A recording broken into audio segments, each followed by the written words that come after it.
एने सुनीता का रवा जानकारी बा का बात के कहबो तब कहले हां कि गौरा पार्वती के शादी बा।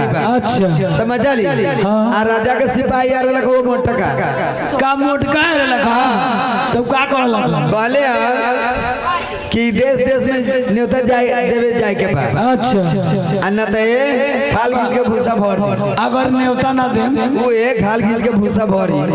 अच्छा मेरा हमरा सरकार लगा ओला टेंशन ना ला काहे कि हम ओइसन मरद हम नहीं की तका कि हमारा औरत देशे देशे न्योता दी हम घर पर लेकिन जाए के तो जब लेकिन रास्ता पर जब न्योता देवे जाए तो हमरा खर्चा चाहिए है तो खर्चा तो ना देते तो बेखर्चा के हम ना जबो तका तो पूछी खर्चा हमरा दो तब हम जबो आना तो हम ना जबो अपने के खर्चा चाहिए। हां हां तो खर्चा चाहिए ले कि देश देश में नेता देवे जाए के होते। अरे बाप रे भाई शंकर जी के जबा हां एमे सारा देश में 56 कोट के देवता पितर लग जाए के बाप। हां बे पैसा के हम कैसे जाए कहां खाएम कहां रहम कैसे जाए कैसे आए पैसा रही तब न कोनो बात होई। हां आ न पैसा रही तब तो यही लेखा जामा यही लेखा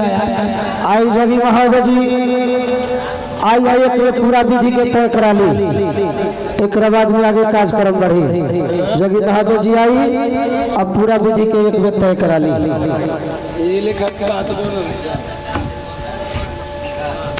तय कराओ है सुन कराओ सूद के अलग इतना जोश मांगा नहीं तू नहीं करो तो आज हम क्या कॉल तो दिक्कत होता है। जोश मत मार अच्छा ली बोली पटियानी तो जाए ना हां तो जाए हां बोली का न्योता देवे जावे कि नहीं हम जाता नहीं देशे खर्चा मिल जाए के बाद।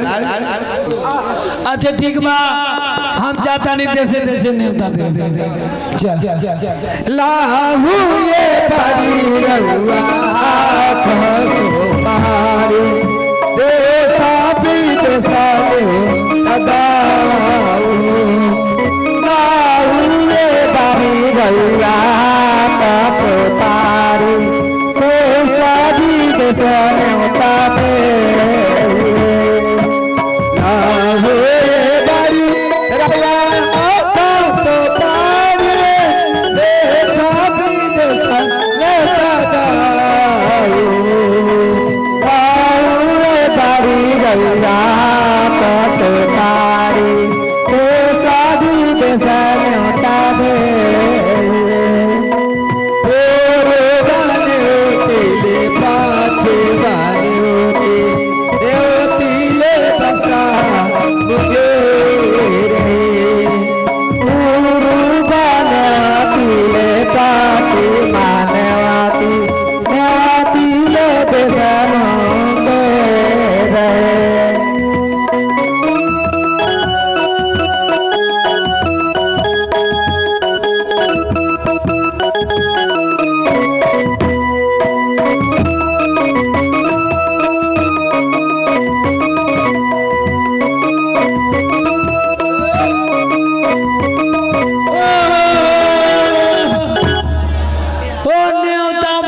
अपने के मालूम नहीं के ना 6-5 उपरांत बसात कैसे जाना चलावल जाए धूप अगरबत्ती के सुगंध पर। अच्छा सवेरे 4 बजे ठीक बा मंजूर बा हम जाता नहीं ठीक बा जाई ए पाछी मानो पीले ओ कारनो पीले पाछी मानो पीले ओ कारनो पीले ओ डोले बसंग जारा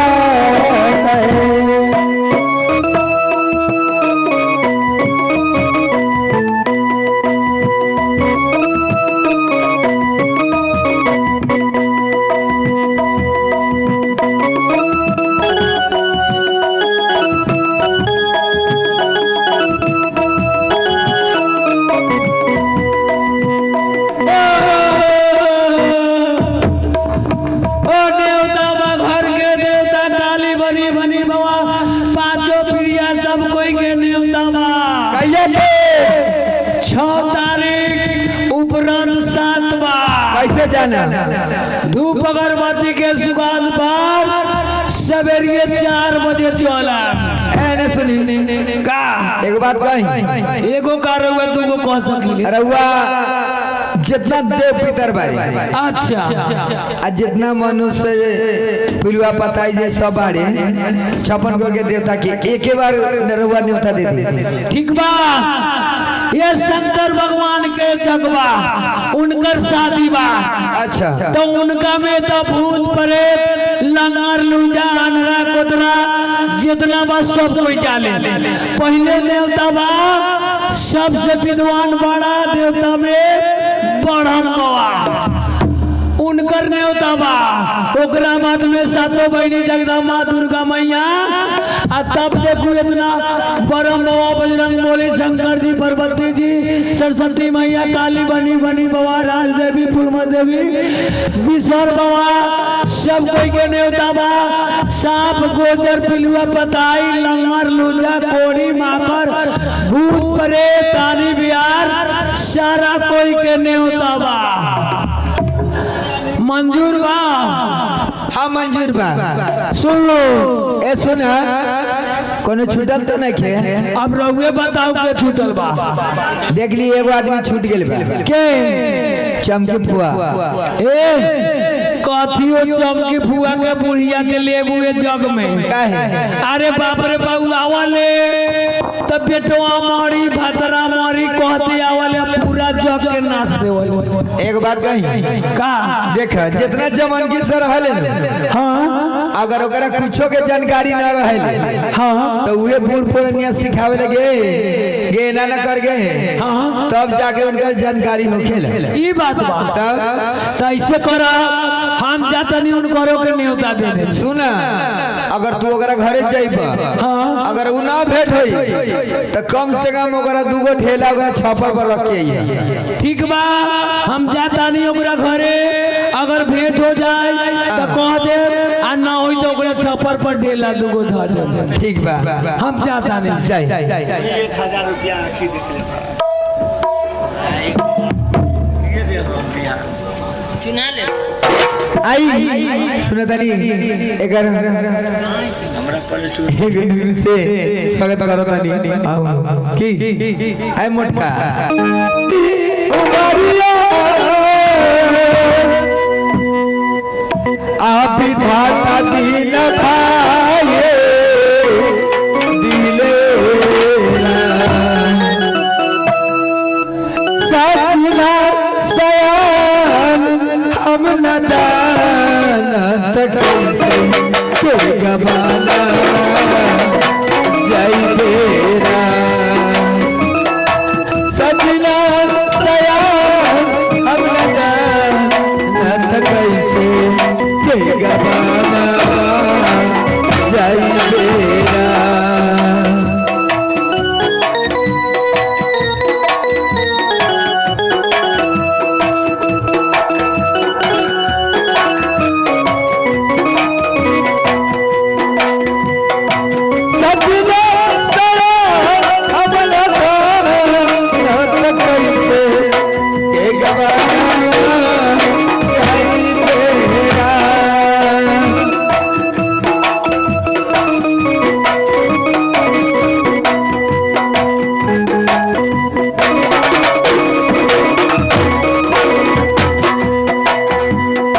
नैहरा में कुछ हो न सिखली,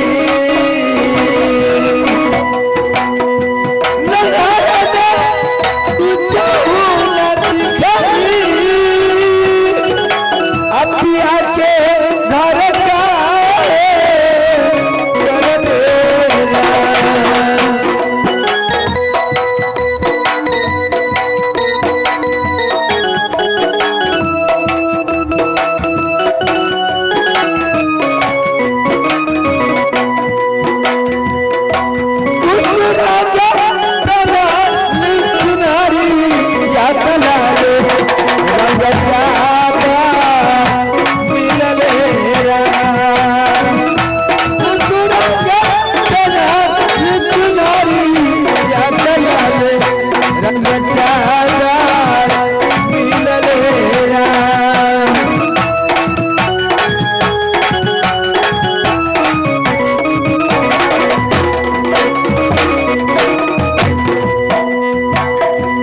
बाबा मोरा ऐसन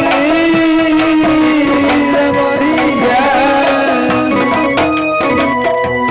बाबा मोरा ऐसन रमैया न माना मैं बेचारा करे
नैहरा में कुछ हो न सिखली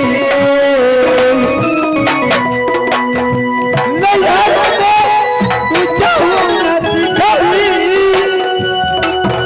अब पिया के घर जाए करम हो रहा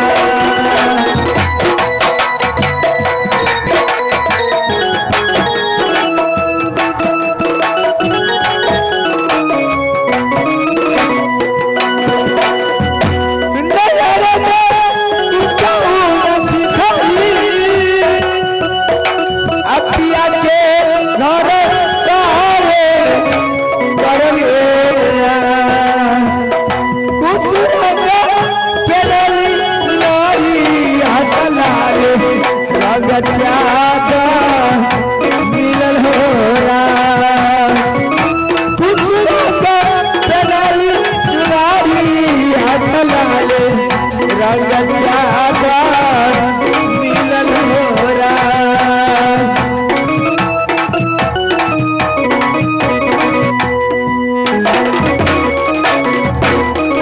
कौन लोग घर गई हाँ 11 बाबू कुम्हार के कहिया से बाबू कुम्हार बोले लगल है ना जानी ले ना देखी जैया से हाँ नीतीश कुमार जे मुख्यमंत्री बनले ना हाँ वही दिन से हमने औरत लोग के टाइटल बढ़ा दिले और जब से नीतीश कुमार की सरकार भेल है जब से रहे के टाइटल बढ़ गेल है तब की लगली अच्छा पेग लेके टांग के चली हे ई बताओ कि तोरा कुछ मालूम हवा कि ना हवा ना हमरा तो नहीं के मालूम कुछ मालूम ना हवा ना देखा राजा हेमंत जी के घर में जगवा अच्छा गौरव पार्वती के शादी बा ओमे मगरा टोटिया बंधना बंधनी सब के जरूरी बा अच्छा हो सवेरे तू अपना कुम्हार के भेज दिया दरबार में ठीक बा भेज दे न तो हम मेरे के खाला छिल के भूसा भर दे अब तेरा के सरकार लगा ले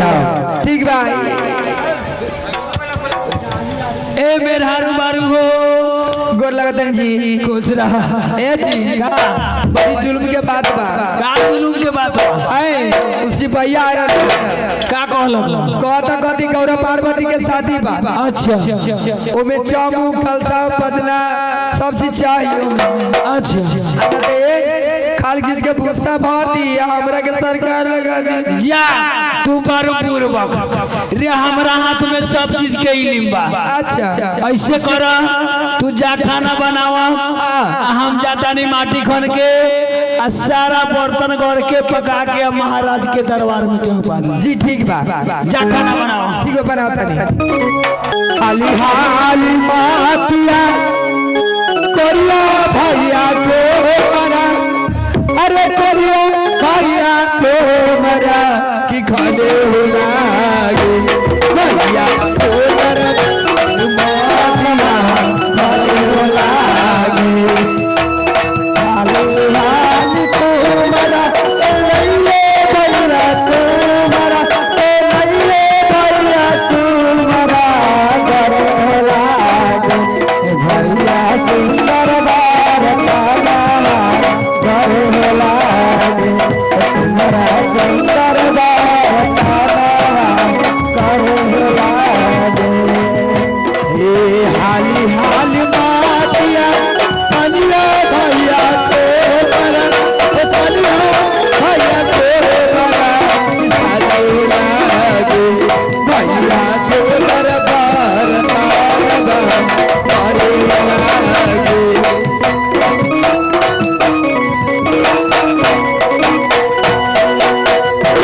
ए मेरा का तू ना जाना तारू कि हम कितना हम इल्मदार बाड़ी।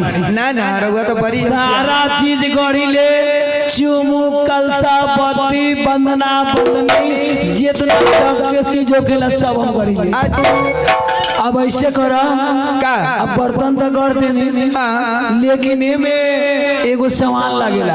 का लगेला? एमे लागेला तैका मैका मसूरी के दाल। ए जी सुनत नहीं? हाँ। नहिरा सब लियाल वाली 5 किलो मसूरी के दाल। ए 5 किलो का हो, 5 किलो का जरूरी नहीं थी। तो कितने के जरूरी बा?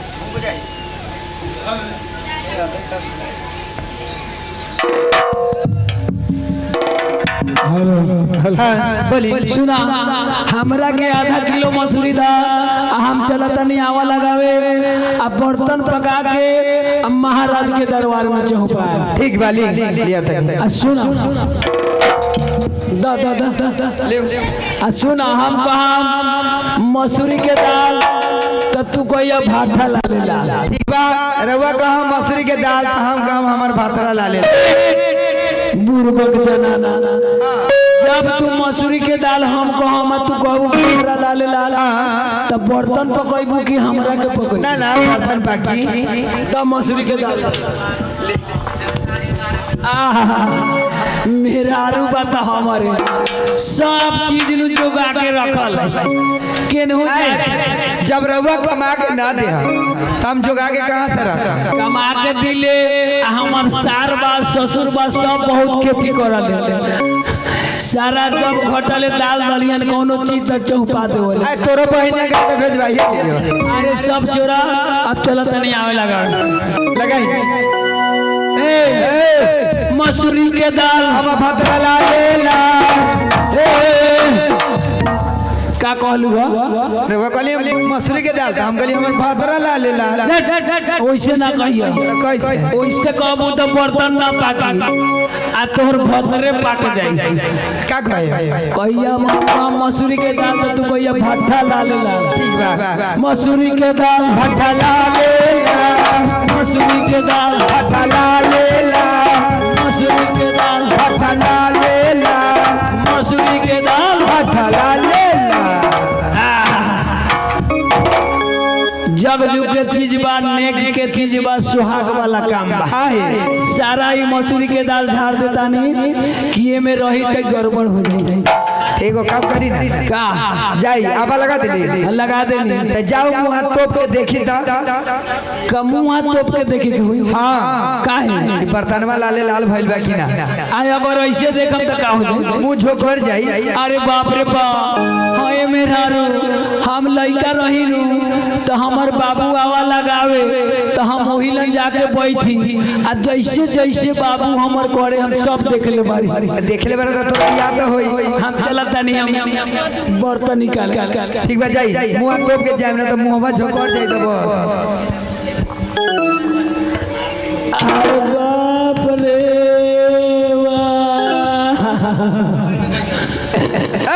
सब वाला लेला हो गेलै रे सुना था एने सुना था का अरे वो खाला रोता रोवता नहीं एला कि सारा बर्तन लाल लाल हो गेल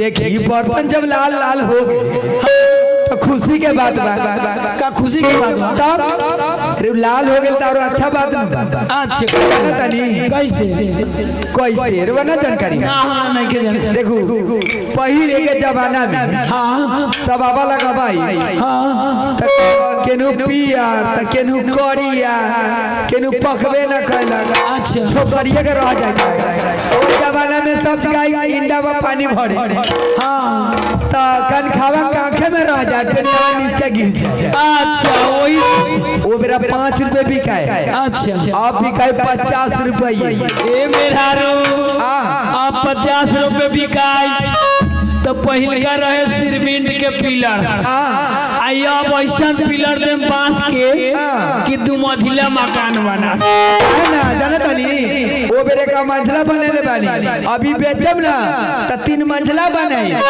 ऐसे करा तू रह घर में हम जाता नहीं महाराज के दरबार में जाई दिया ठीक बा हम जाते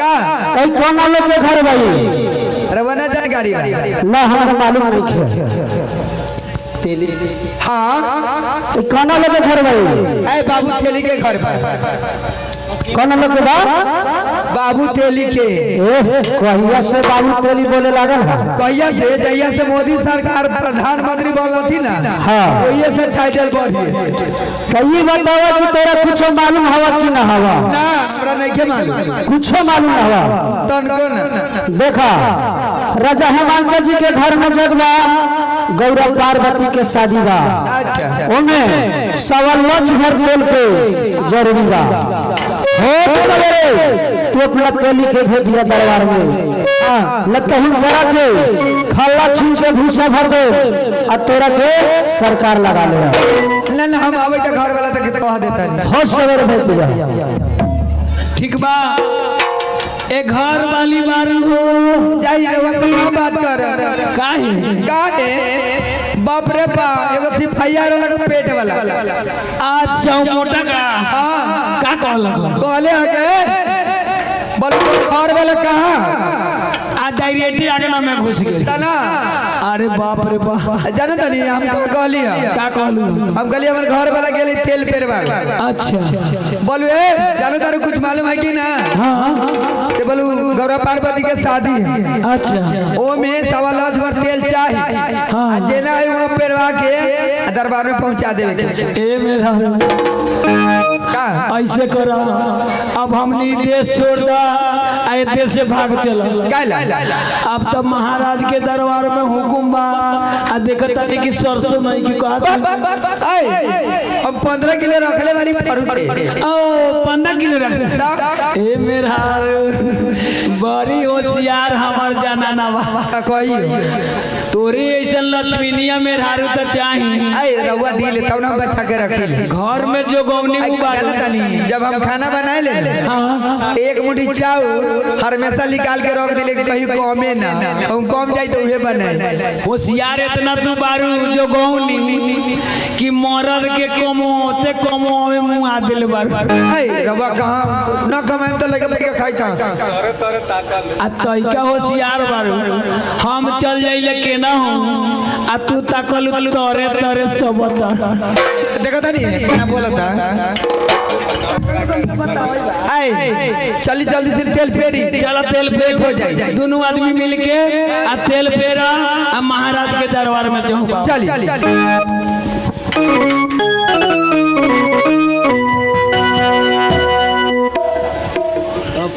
अब पड़ल बा जरूरी पड़ल बा जरूरी तेला बाप रे केनवारा पड़ल बा जरूरी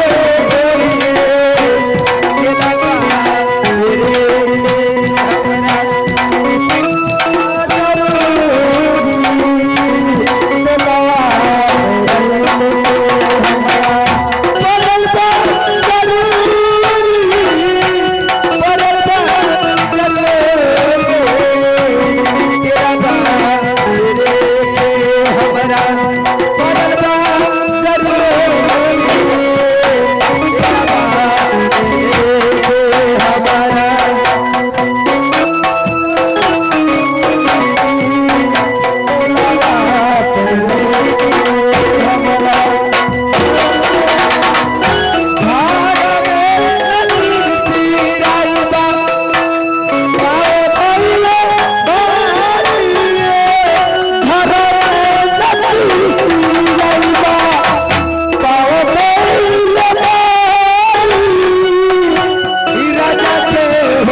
रउआ के कहले न रही हाँ ई बैलवा के बेच के हाँ सतपुरवा बाजार में बेच के मधुर से खीर लावे हाँ ई कोरिया देखतानी हाँ में जाके देखतानी केला ई ओंघर के एकर जाना नहीं एकर चाल दाना लेकिन हाँ रउआ न जानी एकर जान तो हम जानी का करल लोग पता कितना गौ दूध खियाइले हाँ लेकिन हमरे के बोय बोय कहले रहले ए अपने देखत ए सुनी ना एकर जड़ी हम थैले बा आ एकर चाल बा खराब है पहले बा ई पतवा का पौधा अपन मुंह अपने पियल यही ले लिया और मोटाइल जाई बा ना देखत नहीं उठा उठा ए उठ उठ उठ ए कोई ना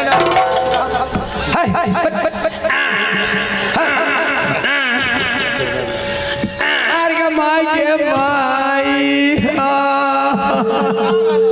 दीदी क्या दीदी का भेलो कोरिया रे पौधा का पौधा देखता पहलवा में टंगड़ी तोड़ते लग रे दादा टंगड़ी टूट गेलो त चला सिहर मेरे के हमारे पोला तक करा दे बाप रे भाई पहलवा के जल्दी बेच के आई ठीक बा एकरा के हम बेच के हटाइए हम ना ना घर में ना दी आई बा